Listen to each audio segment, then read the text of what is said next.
Find out how you and your family can save up to 40% on the meat, produce, and grocery items you use every day by clicking the Clinton Save-A-Lot icon at DeWittDailyNews.com.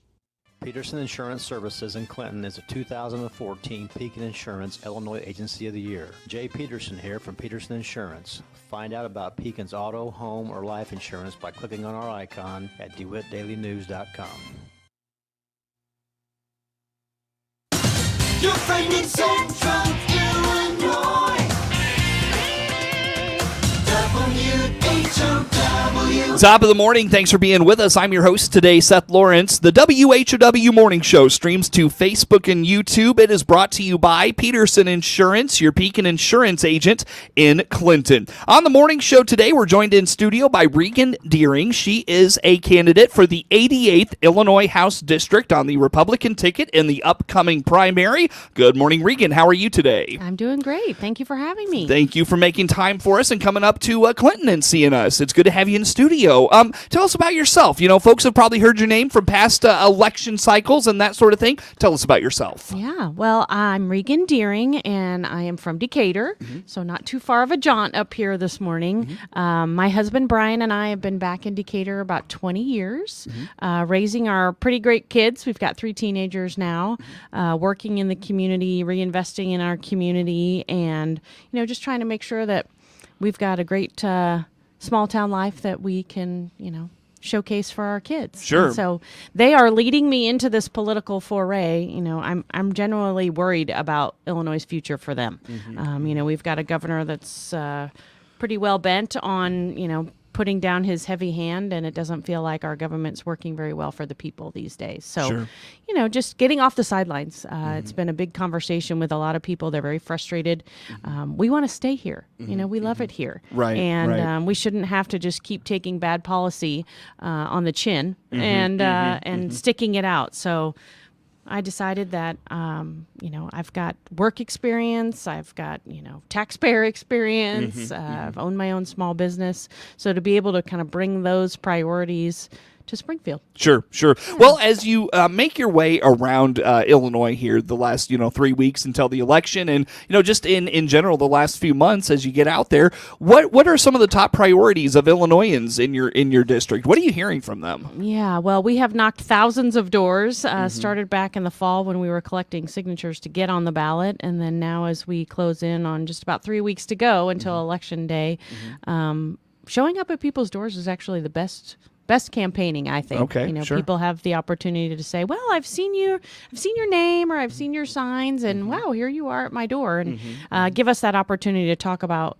what they think is going well and what isn't going well. And far and away, the number one issue is still the economy. You know, here in Illinois, we have some of the highest taxes in the nation. I think there's always a joke that our legislators haven't met a tax they don't like, and people are tired of it. You know, the cost of things is greater now. You know, the kind of national temperature on the inflation is really hurting. And then in Illinois, when we've got that extra burden, a lot of people got their property tax bills recently, and, you know, that's an extra amount. And so, you know, really knowing that they want someone to go to Springfield and think about our budget seriously. I don't think we have a revenue problem. You know, I think we have a spending problem. Yep, you hear that a lot. Sure. And, you know, I tuned into Pritzker's budget address this last week. That's where I was going to go next. What'd you think?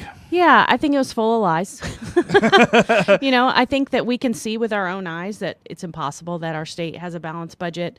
You know, we're relying on a lot of federal dollars the last several years, but we still are underfunding our pensions. You know, we've got big bills, and we're paying a lot of money in interest. And so, you know, I think that people want transparency and they want accountability. You know, when we're spending on things we don't need to be spending on, you know, I can balance my household budget. Right. As I mentioned earlier, I've run my own business, so you know what it's like when you have money coming in and money going out, and you have to push pause, or you have to say no, or you have to make some difficult choices. And, you know, our leadership is just not doing that here in Illinois. Yeah, it feels like the government in Illinois wants to be everything for everybody. Yeah, and we do need to reset our priorities. I mean, going to Springfield for me, one of the biggest priorities is going to be transparency and accountability. I mean, we have to ask these hard questions. You know, we need to put our elected officials on notice to say, like, we're watching. People are getting more engaged. You know, we've been talking about some of the bills that are making it into the news, and people are showing up and filing witness slips and calling their legislators because, you know, we have a history of sort of things being passed in the dark of night or, you know, getting attached to a trailer bill or, you know, a gut and replace where what we thought was being passed isn't. And so Bait and switch. yeah, I mean, our people have had enough. And so if I can offer that opportunity for them to come alongside, you know, support me, tell me what their concerns are, and then go there and advocate for them. It's what we got to do to get this state back on track. Sure. So what experience do you bring to the table, Regan? What can you tell folks about how you're going to make those things happen? Sure. Well, I have training as an educator. Actually, was a biology major, and so I became a science teacher. So I'm kind of on those front lines, and of course, having 3 teenagers, 2 girls still in public school. You know, I'm seeing firsthand the assault on our public education system.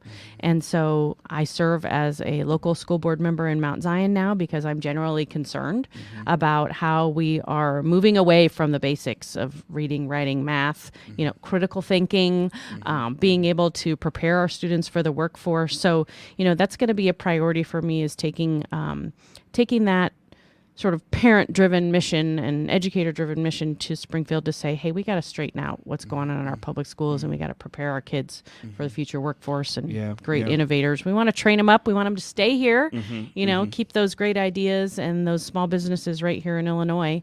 And being on the school board, you probably see that assault firsthand, you know, in that, you know, the mandates and the things that lawmakers are telling schools they have to do, they have to teach. You can't teach this, you can only teach that. You probably see that firsthand. We do. And, you know, for me, I sued the governor over the mask mandate because my girls were in public school. And, you know, having that biology degree, I know the health effects.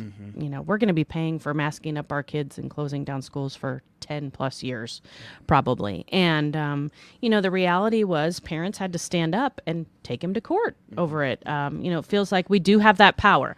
We just have to remember, you know, government is only as powerful as we allow them to be. So, you know, that was a great instance where parents knew what was best for their kids, and we kind of stood up and said no and got the result that we were looking for. But, you know, there is a lot happening in our schools that parents just aren't aware of. Like what? And, you know, I mean, it's like having conversations about how, you know, there are surveys happening in school, or for example, you have a child that might want to change their pronouns, and parents don't have to be alerted. And that's terrifying. And I think that the schools are put in a terrible position. You know, administration, they don't want to break that bond between parents and themselves. You know, we're supposed to be in this together. And so, you know, we've got parents that are showing up at school board meetings, which is good. I proudly wore that label as a domestic terrorist. You know? Yeah, explain what you mean by that. Well, you know, our federal government was coming for parents who were standing up at school board meetings and voicing their concerns. You know, when you have a public body and you have elected officials that work for the people, it is our right to show up and say what's on our head or what's in our hearts. And, you know, I always would tell people in that public comment, those sitting across from you can't talk back to you. You know, that's your free space for 3 or 5 minutes or whatever your local office may allow you. But if we don't tell them what's bothering us or what's important to us, they're never going to know. You know, they kind of just sit in that world by themselves and think that they can control things. So, you know, when I was concerned about the mask mandate, I did just keep showing up to my school board meeting and took that opportunity to, you know, remind them of how we were feeling or what I thought the health data meant or how it was, you know, how it was my priority. So I always encourage people, whatever form of government, city council, village meeting, you know, township meeting, show up. You know, they'd rather hear from you, in my opinion. Sure. Again, Regan Deering is our guest in studio today. She is a Republican candidate on the upcoming primary ballot for Illinois' 88th congressional state district. Regan, speak to your experience on the school board, the things you've seen, the things you know, and how you would change those things and maybe not change those things, but approach things in Springfield. Well, sure. I mean, I think that a lot of our, the majority of our tax dollars are going to our school districts, right? So as a taxing body, it's critical that we have that accountability and transparency. I mean, we're talking about budget funding, everything from, replacing HVAC systems to school buses, to what is our curriculum priority, what is our teaching staff like. And so there are a lot of really important decisions that I think being a parent, being an educator, being a small business owner, taxpayer, homeowner, all those things allow me to wear a lot of hats and think about what are the best decisions going to be primarily for our kids. I mean, when I think about my role as a school board member, it's putting the kids first and knowing that their success and their ability to come to school and learn is what's driving us. And when you think about going to Springfield and advocating for education and parental rights, it does feel like there's sort of an assault. We have our legislature getting involved in way more things than they should. I'm reading about how there's a bill being proposed where, parents are potentially going to be labeled, as child abusers if they're not supporting their children making a decision to take hormone replacement therapy or have gender reassignment surgeries. And, it feels sad that instead of allowing parents to have that conversation or maybe seek counseling for their children, that we're going directly to, life-altering care. And these are minors that we're talking about. And I think that parents have to continue to stand up and assert their rights and push back on that government overreach. And I think that, on the education side, I watched, sadly, our government body not pick up again the Invest in Kids Act. I don't know if you've heard much about it here, but it was a tax credit scholarship that allowed low-income families to choose to send their kids to a parochial or a private school if their public education system wasn't working for them. And, it didn't get renewed. And there's really no excuse for that, I don't think. It was a great funding source. It was a program that was working well. I went to the Capitol and rallied with some of those families. I mean, it was pretty powerful to hear that echo of Save My Scholarship, hundreds of kids saying, this is what's best for me. And, we should be allowed to feel safe in our education environment, thrive in our education environment. And I think it's a tremendous disappointment that our legislation wouldn't even bring it up for a vote, Speaker Welch, because I did think it'd get bipartisan support. And that's because parents in those districts are showing up to their educators or their legislators and saying, this is what we'd like. This is what, we need. So, I'm hopeful in spring session that maybe it'll get brought back. Maybe it'll get put into the budget for next year because it's changing lives. Well, Regan, where do folks go for more information on your campaign? So we have a website, reganforillinois.com. We have a Facebook page, also Regan for Illinois, so people can follow along, find out where we're going to be in the next 3 weeks. I know I've got some dates that I hope to share with you that people can come we'll do that on and the side see of the us. break, So, all the information is there. Very good. So check it out. Again, that is Regan Deering. She is a candidate for Illinois' 88th House District in the upcoming primary on the Republican ticket. More to come with Regan on the WHOW Morning Show.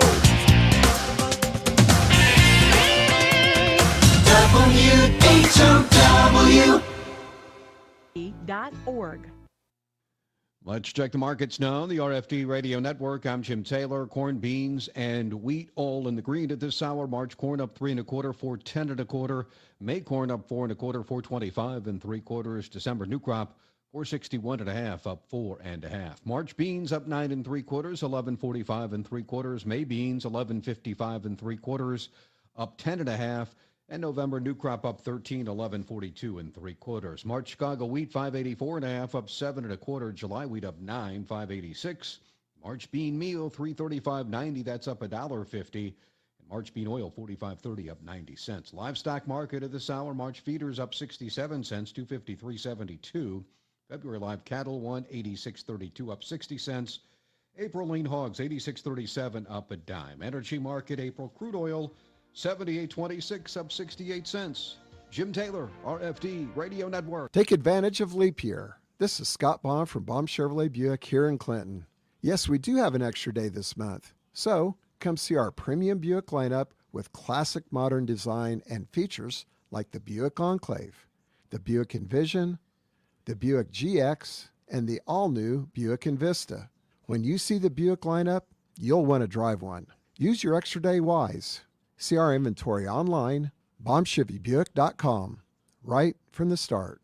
Allergy season is here, and our Warner Hospital and Health Services walk-in clinic inside our family medicine is here to help.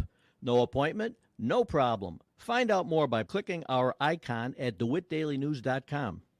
For the latest in Central Illinois agricultural news, visit IllinoisFarmRadio.com. Get updated information on markets, weather, ag news, local interviews with NAFB farm broadcaster Jared White, and much, much more. All at IllinoisFarmRadio.com. Your friend in Central Illinois, WHOW. Once again, good morning. Thanks for being with us. I'm your host today, Seth Lawrence. The WHOW Morning Show streams to Facebook and YouTube, brought to you by Peterson Insurance, your Pekin Insurance agent in Clinton. Again, my guest in studio, Regan Deering, is a candidate for Illinois' 88th House District on the primary ballot on the Republican ticket coming up here in a few more weeks. And, you know, Regan, we did a deep dive into schools, and your experience on the school board, I'm sure, has you well aware of everything happening there. But let's speak to other issues. You know, you mentioned the economy. Immigration is starting to become a hot button issue for Central Illinois folks, I understand. How about those two things? Yeah, well, the economy is forever on the minds of Illinoisans. You know, we pay the second highest taxes in the whole country, you know, and we've got prices up everywhere. Gas, groceries, rent, insurance, you know, you name it. It feels like it's up. And, you know, real wages aren't keeping up. You know, we're a state that's proudly past the minimum wage. But even those, you know, people, if you're lucky to have a job or two, it still feels like you can't get ahead.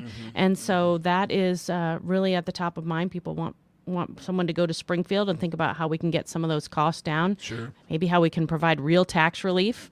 Our businesses are really hurting. I had the opportunity to participate in Pancakes and Politics with the Macon County Chamber, Greater Decatur Chamber here. And that was a lot of talk about these small businesses is, you know, we're being overtaxed. We're being overregulated.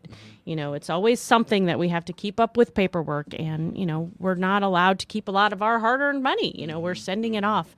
And really, those small businesses are the backbone of our community. You know, I was fortunate to have a tutoring company here in Decatur when Brian and I first moved back to town, and it allowed us to provide a service. I was able to create over 100 part-time jobs. And for a lot of those people, that was extra income. You know, that was the kind of pride in doing work and being able to work with students in our community. And those small businesses, aren't they the first ones we go to when we need, you know, a sports team sponsorship or a donation for an auction item or for a fundraiser or things? So, you know, they are there. They're, you know, their employees are going out to eat and, you know, participating in our economy as well. So, you know, that small business community is really important when we think about a thriving Illinois economy as well, because we have people leaving at a rapid rate from this state. Right. And there are prime taxpayers. You know, there are earners, there are, you know, middle-aged folks that have got plenty of years left to be able to invest in our community. And, you know, they're going to places like Tennessee and Texas and Florida. And so, well, that just can't be the case, Regan, because the governor said we're gaining population. Oh, right. Illinois' population is growing. Well, that just can't be the case. And to your point earlier, we have illegal immigrants that are now what is going to be replacing our taxpayers here in Illinois. And, you know, unfortunately, they're not making a secret of it that they are bringing them here to become voters. You know, they say they want to put them in their workforce, but, you know, they're not qualified. We're not vetting who's coming here. Of course, we're a nation of immigrants, and we want to welcome legal immigrants here to be able to contribute, live, you know, enjoy the fruits of the greatest country in the world. But what we've got going on right now isn't that, for sure. You know, the Biden administration has got a wide open border, and you know, we've been talking about this for a couple years, and just finally in Illinois now are people waking up to the reality, because they think, well, we're not a border state. You know, we're not Texas or Arizona or California. But guess what? Now they are being bused here, you know, to the middle America. And Illinois as a sanctuary state has out the welcome mat. Yeah. But we are seeing the reality of not being able to afford it. You know, we don't have the resources.